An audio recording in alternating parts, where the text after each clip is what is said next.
Welcome to Muse'e de Art du Togo Love. I am Dr. Ryan Vandemere, primary curator of the exhibit you are about to enter. As your humble narrator, I shall offer insight as to what really goes on here within our museum. To begin with, Muse'e de Art du Togo Love is a grand adventure for young and old. Indeed, it is listed by many tour guides and travel agencies as one of their clients' favorite places to visit. Once its visitors enter through its doors, they are instantly transported to another world that does not currently exist upon Earth nor anywhere else. As a master of psychological realism, our beloved Maestro Togo relies upon the 60 years of traditional skills he has acquired as an artist, while utilizing 21st century tools to produce his recent works, including this series, A Day at the Museum. As for his style, Togo insists that both his title and ancillary story or commentary behind each picture is as much a part of each work as the image. Now, shall we begin?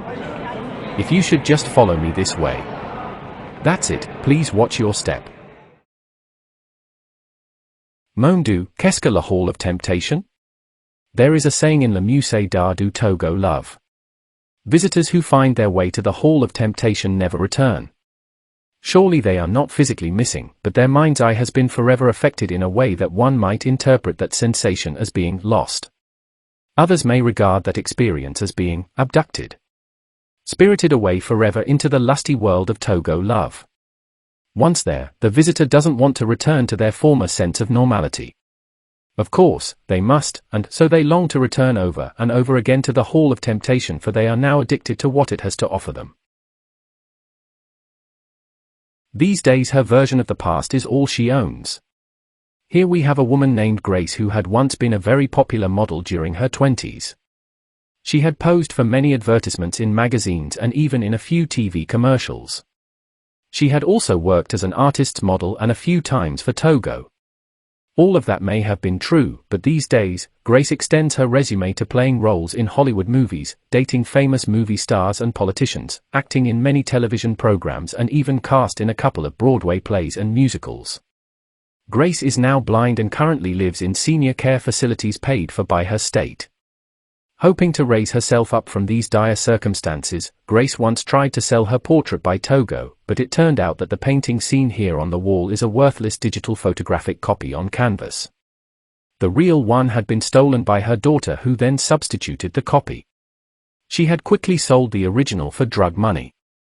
Grace decided to not press charges. Instead, she said she had given the real painting to her child. It's no wonder that her version of the past is all she owns. Overtime work is encouraged at Muse'e. Our staff need no training when it comes to the motto, we aim to please. When available, many of them who have worked as models for the Maestro will stand in front of those paintings and answer all kinds of questions from visitors. I am told that a model is sometimes asked very intimate inquiries regarding the accuracy of a nude painting compared to her true body, or how many times has she done such a thing with Togo, or how much does she charge for sessions, and so forth. Naturally, the models like Brunella here feel that it had been a privilege to pose for the Maestro, so there is no such fee. On the other hand, she is a professional who does charge various prices to others who may be interested in her expertise. For those visitors who are very interested, she offers discount fees for multiple sessions. And be sure to look for her special 50% off deals for first-time clients, which she offers every other Tuesday. This picture is titled, What Goes On in Muse'e, Stays in Muse'e. She is someone else's mother. He is someone else's son. Let us leave it at that, or else the picture's title will prove inadequate and need to be replaced.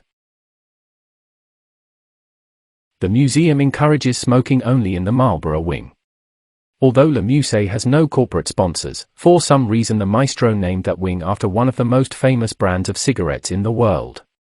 Perhaps he did that with a good dose of intended humor, especially since the main painting in the room is titled Bill and Bob, a scene of two men smoking like chimneys. The two female visitors standing in front of the painting are also smoking like chimneys, thus achieving a sort of equality with males, particularly when it comes to statistics regarding lung cancer. For this woman, the therapeutic effect of art is no longer a myth.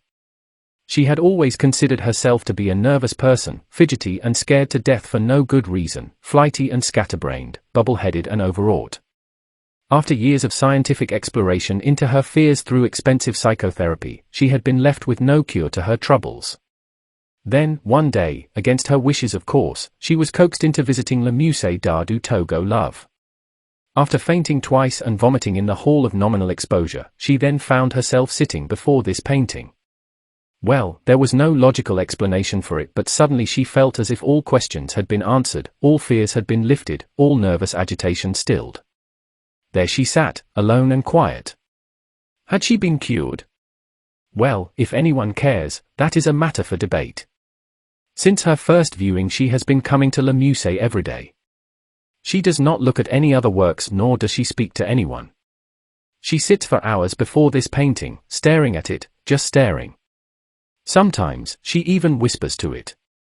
One does not need a degree in psychotherapy to see that, clearly, she is insane. Although Rosalie knows nothing about art, she is the museum's greatest benefactor.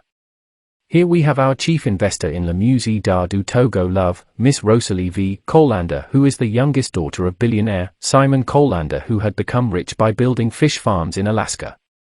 Rosalie grew up in mansions with servants and limousines at her beck and call. Later, she was sent to finishing schools in Switzerland, although it is not known what she had to finish there. By age 18, all she had to look forward to in life is an existence drenched in luxury. But, somehow, Rosalie began to reject that lifestyle in favor of benefiting mankind with her family's wealth. Certainly, by doing so, she may be considered a real revolutionary, because it takes a lot more to rebel against that life, than it does for a poverty-stricken insurrectionist to spurn their own social conditions. So, Rosalie decided to become a philanthropist. With that in mind, she ventured forth.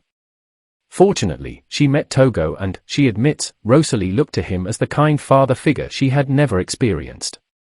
Although she knew nothing about the world of art, she was somewhat intelligent enough to realize that it had overlooked a great genius. So, she decided to invest in the creation of Le Musée d'Art du Togo Love. Without her aid, the museum may never have happened. We are all indebted to this great humanitarian. Although she has returned to her former lifestyle of the rich and semi-famous, Rosalie, now happily married to her second husband, a Russian oligarch, still visits Togo to hand him an annual check. She has said that, it is the only great joy in her heart. Rosalie is, without doubt, a true philanthropist. Luckily, the press were fast to focus upon the most important aspects of the maestro's work. Conceivably, this picture could also have been titled, "The Press is Blind to Reality Sitting Just 6 Feet Away." Apparently, the illusion of reality interests them even more. This way, if they should be damned for glorifying the objectification of the female model in Togo's painting as a male fantasy of a sexy goddess, they can simply pass the damnation on to the artist. Their defense is that they are merely reporters. However, if they were to focus all of their attention and their cameras upon the real model sitting before them, there is no one to blame but themselves. Regrettably, accepting blame is a bit more complicated and requires a certain amount of courage rarely seen these days. He is still too busy to worry about getting old. Paintings can't be relied upon for telling the future. They are more suitable for revealing the past, especially if the work had been produced a long time ago.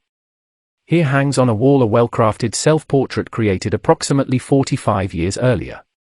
With a failing memory, the old artist stands before it trying to remember its creation, the moment and place he had painted it. At least, he has this painting to remind him of his younger self. Each day the files within his memory bank are quickly being deleted for whatever reason. And, when the bank is empty, or when the artist has expired, the painting will still exist reminding other viewers that they may not have the same advantage of their own well-crafted self-portrait. Note to younger viewers, 4,832 selfies on a cell phone do not count. For our last picture on this tour, we have, some relationships do not need an oracle. Once again, the maestro has delivered a tour de force of psychological realism. Do we really need to explain what will happen to this couple in the near future? The writing is on the wall, or in this case, in the painting, which is actually on the wall. And now my friends, I am sorry to say that our tour is over for today. Please come another day when we shall continue on our journey through Le Musée d'Art du Togo Love. Thank you for coming, and yes, restrooms are through those doors and to your right. Have a nice day.